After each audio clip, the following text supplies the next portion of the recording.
Hi అండి, అందరికీ నమస్కారం. Welcome to my YouTube channel. ఈ వీడియోలో ఇప్పుడే అందిన వార్త అండి. తెలంగాణకు రెండవ రాజధానిగా సీఎం రేవంత్ రెడ్డి సంచలన ప్రకటన. సో ఆ వివరాలు ఈ వీడియోలో ఉన్నాయి. వీడియో ఎక్కడ కానీ స్కిప్ చేయకుండా చూసినట్లయితే ఇన్ఫర్మేషన్ అనేది పూర్తిగా అర్థమవుతుంది. వీడియో నచ్చినట్లయితే ఒక లైక్ చేయండి. సబ్స్క్రైబ్ అవ్వనట్లయితే మన ఛానల్ సబ్స్క్రైబ్ చేసుకోండి.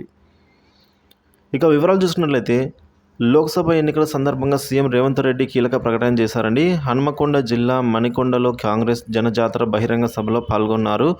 రేవంత్ రెడ్డి మాట్లాడుతూ రాష్ట్రానికి రెండవ రాజధాని అయ్యే అన్ని అర్హతలు వరంగల్కు ఉన్నాయైతే ఆయన స్పష్టం చేశారు. ఈ సందర్భంగా సో వరంగల్ అనేది కాకతీయుల చరిత్ర నేపథ్యం కలిగి ఉన్న ప్రాంతం అని, రాష్ట్రానికి రెండవ రాజధానిగా అయితే బాగుంటుందని కూడా ఆయన చెప్పారు.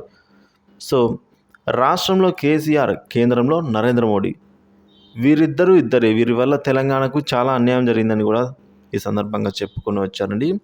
ప్రజలైతే పోయిన అసెంబ్లీ ఎన్నికల్లోనే కేసీఆర్కు బుద్ధి చెప్పారు.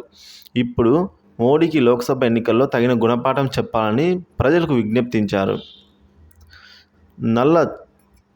నల్ల చట్టాలతో అన్నదాతలకు ప్రాణం పోసిన పాపం మోడీకి చుట్టుకుంటుందని అన్నారు.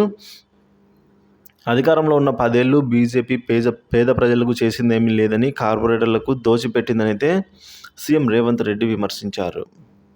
సో ఈ విధంగా మొత్తానికి మనం చూసుకున్నట్లయితే కాకతీయుల చరిత్ర కలిగిన ప్రాంతం వరంగల్.